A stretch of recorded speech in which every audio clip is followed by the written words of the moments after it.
Hey friends, and welcome to my Plan With Me video. So last week I did the first Plan With Me video where I go through my week and I do my weekly review. So I start by looking at what the past week was like, and then I think about my goals and how I want the next week to look like. And so this week I'm inviting you in to do that with me again. What we're gonna do is we're gonna start with our weekly planning routine, so looking back at how we did this past week, and then we're going to look forward and we're going to think about all the things that are coming up this week. So I'm going to show you what that looks like in just a second. What I've been doing for the next 12 weeks is I'm trying to focus on using my planner some more. So I did really well with the system at the beginning of the year, but I found that, just how things go over the summer, you kind of get lax on your routines. And so I'm really wanting to get back into using my planner some more and setting up those routines every day where I am getting that done. At the same time, I'm also using my Cultivate Workbook. So we went through this last week, but basically what we're doing with this workbook is I've set some goals for myself. So I have 3 goals, and they're based on some aspirations that I have for myself. So this is the Cultivate Workbook. And what I've done is I've looked at some of the things I want to accomplish, and I've broken those down into manageable goals and habits that I can do over the next 12 weeks. So we'll look at that in just a minute. So first, let's focus on what we accomplished this past week. All right, so let's talk about some of the things that we're going to be doing in this weekly review. So each week, last week I kind of walked through the process of what I'm doing right now in my weekly review. So basically each week I go through this. So this is one of the bonuses that you can get with the purpose planner that I created that walks through this. But each week you should take about 20 to 30 minutes to basically set your goals for the next week and kind of look at what you did this past week. This can be something that can kind of offer like a course correction for whenever you feel like you had goals, you had intentions that you wanted to do, but you didn't do them. And I think a lot of times what happens is we set goals, especially think about like your New Year's resolutions and things. We set goals, but then we let a couple weeks go by where we get further and further behind on where we wanted to be. And then after we do that, we end up getting so far behind that it's really hard to get caught back up to what we want to do. So this past week, this is what it looked like. So I had a pretty busy week, but my busy is not like everybody else's. My kids are younger, and so they are still not in they're in school, but they're not in sports and things. So I don't really have too much going on some days, but just about every day of the week, there's something going on that we have to do. You can see from this some of the things that I kind of struggle with. So this is called the Home Planner by the Passionate Penny Pincher, and I do love this planner. I have created my own planner, but I keep finding that I come back to this one just because of the ease of having it already printed out, and I just love having these tasks right here. I pair this with my index card planner that I keep in this little tub that I kind of go through, and I do my daily tasks in here. So I kind of have already had it stacked and figured out what I want my routine to look like with my index card planner. And then I keep everything documented in this planner right here. And so you can see some of the ways that, for me, my morning routine, I've kind of got that, down. I enjoy doing my morning routine, and I do that pretty well each day. But I always find myself really struggling in the evenings of getting things done. I do make dinner, and so some of these I just haven't checked them off, but I always find myself really struggling to fold and put the laundry away. I've always started it, but there's a mound in my laundry room because it's really hard for me to kind of finish the tasks at the end of the day. And so I'm always playing catch up in the morning.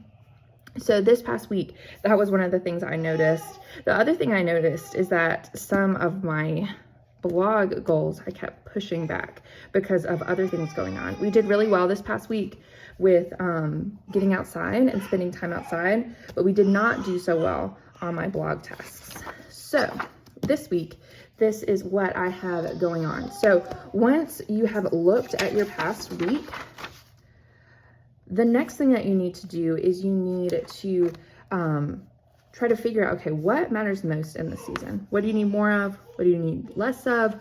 Where do you feel out of alignment? And so this is where my Cultivate Planner really is helpful, because I can look at my goals for the past week and I can figure out, okay, what am I doing well on and what am I not doing well on? So we went through this last week where I showed you guys how I set up my task list for my goals and then how I documented that on my tracking page. And so this is my tracking page for this past week. So I'm going to go ahead and fill that out. I think you could kind of do either way, where you fill it out either on your weekly review, like I'm doing right now, or you could fill it out every day. Sometimes though, you kind of forget what you've done, and that's what's the bonus. And so one of the things that I'm already noticing as I'm going through and I'm filling out what I did better on my family devotions this week. I did 3 out of 5, but I keep struggling with spending this hour on curriculum. I have been working on my blog stuff, but I've been working on other things, updating other parts of the shop and other old blog posts and things. And so I'm just really struggling on making sure I set aside this designated time for that hour. I also noticed that this 10,000 steps is really difficult for me to do. I did hit several days this week. I hit my move ring, but I'm averaging around 7,500 steps now, which is better than what I was doing, which was 5,000 steps. So it's going up, but the execution again is 0. We did go on a walk 3 times this week to the creek, 43%. And so that is better, but I didn't do very well on tracking calories this week. So I need to go back and do the tracking of the calories. Now, as far as the checklist goes, I kind of showed you what this was. So again, 0%, but I did work on getting some of the rooms organized. So that was 100%. So what went well this week? I spent time outside, which helped with movement, and the family devotions. I tacked those on to homeschool, and that worked. Now, what challenged me? Well, I did feel resistance and kind of drop off with the calories, and I'm just really struggling with getting the housework done. And so in order to change my focus for this upcoming week, I think the biggest thing that I need to do is just make sure that I'm doing my evening routine, because that's where you can kind of see that I fell off, is that if I can get that evening routine down, then I'll have time in the morning to do some of those other tracking things that I need to do as far as, cleaning the bathrooms, the big household tasks. So next thing we're gonna do is update our tracking page. So I'm gonna go ahead and take these out. And you can see how I've organized all my tasks into this spreadsheet. And so I'm just gonna write down what I did. So I did do the church lessons this week, and we have more kids, which is always great. And I did 60% on the family devotions, still 0%. And so you can see, these are the lead indicators. And so the lag indicators show you, thing I don't think I talked about last week is the difference between lead indicators and lag indicators. Basically, lead indicators are gonna be things that if you do these things, you'll know that you'll probably meet your goal. They are daily tasks that show you're on track, whereas the lag indicators are the things that are like products. They're not so much habits, they're projects, but you won't know if you're meeting them. I think the best thing to show this is with fitness. Your calorie intake is a lead indicator. Your pounds lost is a lag indicator. If your consistently eating less calories or burning more calories, you know that you're going to lose weight for the most part, as long as you don't have any other issues. And so that is just one example of a lead and lag indicator. So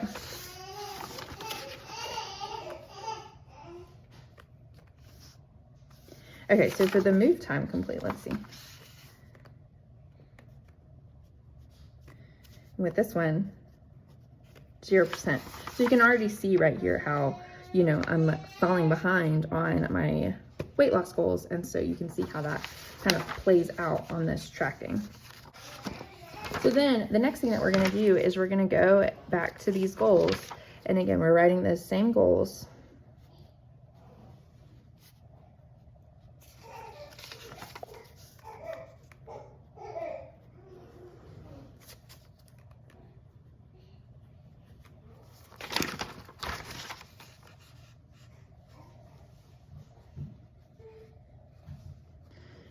And we're gonna write down our tactics. So family devotions,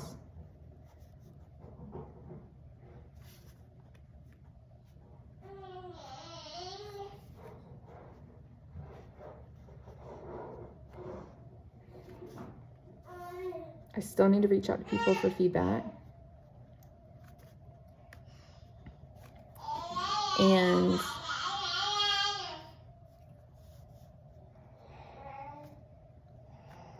I'm finding myself each time I'm not spending enough time. So what I'm going to do is I'm going to drop this down to, I want to just spend 3 hours this week instead of trying to get 1 hour per day. So that's the other thing, is that you kind of want to change your tactics if you find that you're not meeting them, if it becomes too overwhelming. So instead of writing the calorie goal, I think for me it's just calorie tracking. I want to try to do that at least 5 times this week. I also want to try to hit that 7,500 steps.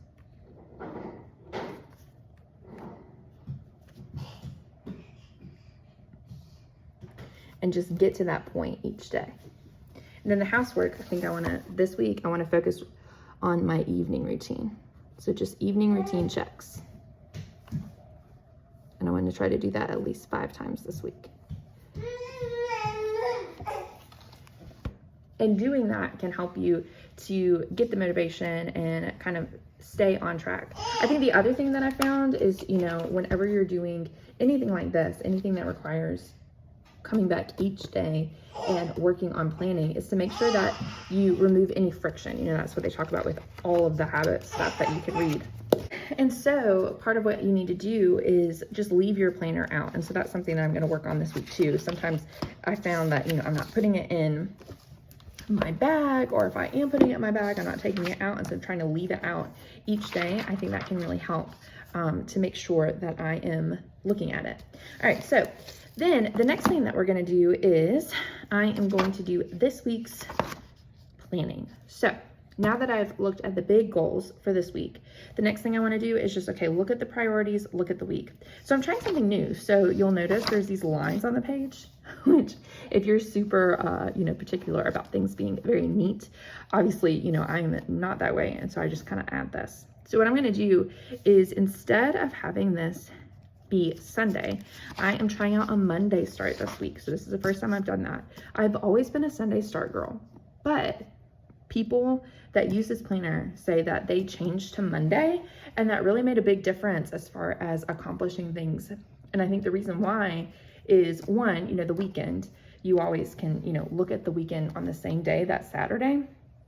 But the other reason is they use this as like their goals. And most of the time on Sunday, you're doing your weekly reset, but you're always kind of revving up for the week. So you reset, but it's not necessarily something that you are, that you're knocking out a whole bunch of tasks. And so that's what I'm trying. I'm trying this. So some of the things that are going on this week. So you can see what I've done is I am making this side the to-dos. And then this side I'm gonna do is basically like my time blocking. So for each day, I'm gonna try having my time blocking on this side because this doesn't have hours, and you know, I don't need every specific hour. That's just not how my life works right now. And so that is what I'm going to be working on. So you can see right here, I have this week's to-dos. So some of the things I want to do is finish that wilderness wandering devotional, which is what I was working on last week. And I want to knock out 3 lessons in the Kingdom Way, Unit 2. I'm getting these podcasts done for the next couple weeks. But then the other big thing that's happening is we're going camping this weekend. So getting ready for camping. So we have to get the camper ready. And, you know, there's a lot of prep that goes into that. You can see I've already added some tasks, like my Wednesday tasks. I've already added some tasks, like my Wednesday tasks here. And I have my son, he has his picture day. And so there's a lot of things going on. But this is the main stuff that I needed to write down. So I already have my Bible study day, church, and then I have my tasks up here that I need to knock out. So this is my main week. These are my top 3s that I want to work on. And this kind of shows you how I would do my reset. The other thing that we do in these videos is we talk a little bit about some of the books and things that I'm doing in my morning routine and some of the books that I finished this past week. And so one of the books I finished this past week was The Deep Things of God. This is a book by Fred Sanders. It's called How the Trinity Changes Everything. And there were some things that I liked about this book. There's a lot of things that I thought, well, you know, I think he could have done this a little bit better. I think his big thing is that he reads into things that aren't necessarily related to the Trinity, because, you know, that is a doctrine that's not really talked about too much in the Bible. And so in order to back up what he is thinking and believing about the subject, he reads into that. So even looking at like the gospel is the Trinity. And he talks about that as in, you know, God sent his son to die for our sins. And then after Jesus ascended, he sent the Holy Spirit to indwell the believers. And all of those things are true. But what I found is that, yes, that's true, but then he totally misses the gospel as, you know, the coming kingdom of God and how that relates to the things that he talks about in the book. And so, you know, I think that there are some things that are interesting about this, but a lot of it is not necessarily related to the Trinity. It's more just like a book about the Christian life, but then he reads in the doctrine of the Trinity to it whenever it doesn't necessarily relate.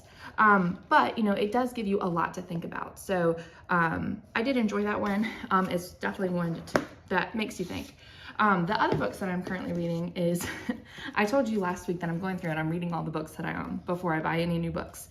And so this was a book that was on my shelf that I don't even know where it came from, probably somebody that I know, but it's called The Proper Care and Feeding of Husbands by Dr. Laura Schlesinger. And it's like from 2002. It's from a long time ago, but it's very interesting. She holds nothing back in this book. And so I had not heard of her before, but she used to have a radio show, I guess, in the early 2000s.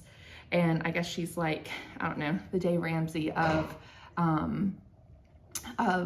you know, marriage and relationships. But what was interesting with this is that, you know, she's very traditional in her values. And with everything going on, I think people are recognizing that sometimes, you know, traditional values are not necessarily something that you need to avoid or shy away from. And so she definitely talks about that in this book. And so I just started it. I'm enjoying it so far. And it, you know, makes you think about how, you know, you're framing your choices. Are you making choices that reflect what you believe in? And I think we need to have a strong stance in the things that we believe. The other book that I'm reading right now is The Magnolia Story, you know, talking about having a strong stance in what you believe. This came out, I think in 2018, something like that. So it's from a little while ago, but, you know, it's interesting looking at their story. They definitely have like a construction background, and they talk about, you know, Chip and Joanna Gaines, about how their life in the beginning is very much, you know, they were broke, they didn't have much money. A lot of the things that they did, they worked for these things. They took a chance. They took a risk on a house. They took a risk on opening up the shop. They didn't really know what they were doing, but through hard work, they made it through. And, you know, I relate to that, you know, opening up a business and all that kind of stuff. You know, you take the leap, and then you feel nervous. You don't know if it's going to work out, but it's something that, you know, taking the leap is the important thing. And then a lot of the stuff, the other stuff, you can learn on the fly. And so I enjoy that about this, about their stories so far. I'm also going through a couple things for like my Bible study. So what I like to do is before I read my books in the morning, I always try to do my Bible study. And I actually just started, I had not heard of this before this year, but something called Bible Study Fellowship, which is, it meets on like a Thursday morning. So it's something that's interdenominational. It meets at a church, but it's not affiliated with that church.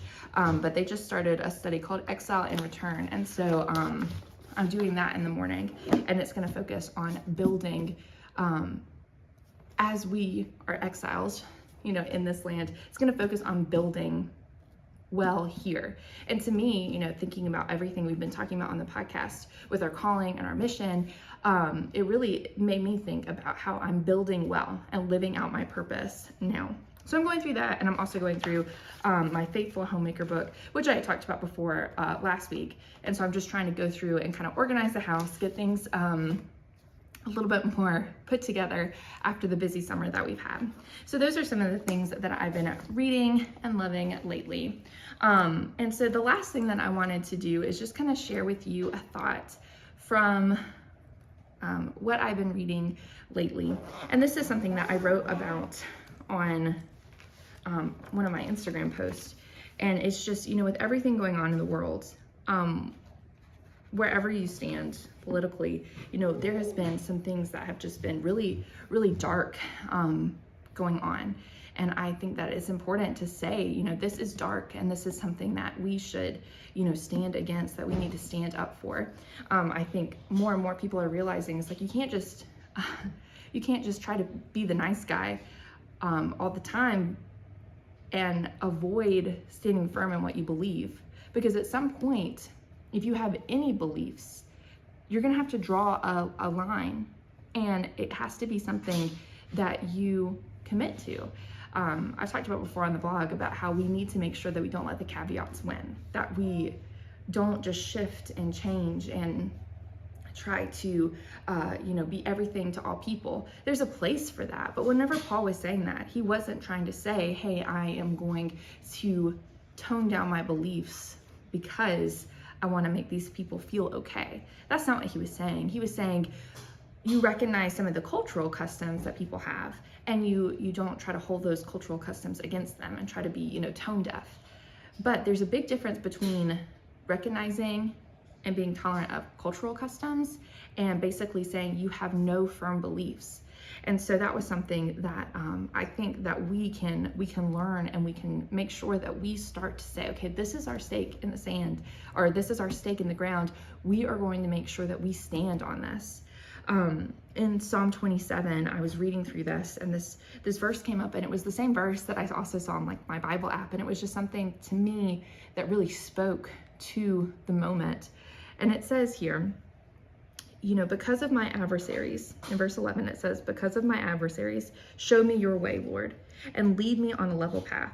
Do not give me over to the will of my foes, for false witnesses rise up against me, breathing violence. I am certain I will see the Lord's goodness in the land of the living. Wait for the Lord, be strong, and let your heart be courageous. Wait for the Lord. And, I've heard that song, and we've actually sang it in church, called Good Plans. And it talks about, surely I will see the goodness of the Lord in the land of the living. And I think sometimes, we focus on, the kingdom, on the other side.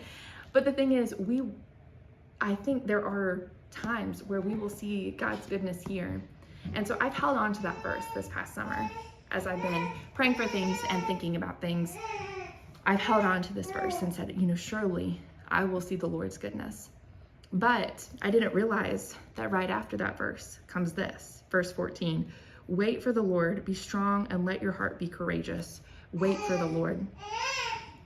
There's a certain sense of waiting that makes you feel like it's passive, right?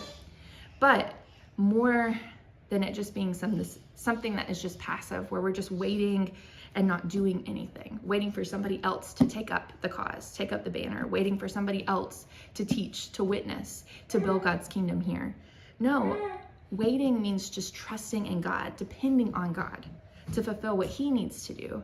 But we are still called to build and fight for what we believe here. We're all in a spiritual battle. But the thing is, if we are not fighting for something, we're going to be allowing those things to rule. If we are not fighting against chaos, generally chaos starts to rule our own life. And we know that from cleaning the house. We know that from our children. We have to make sure that we're strong in our discipline and things like that. But we also have to be strong in ourselves and disciplining ourselves, because we want to make sure we don't let the chaos win. You know, right now, I know that many of us feel like darkness and chaos are winning, but I find such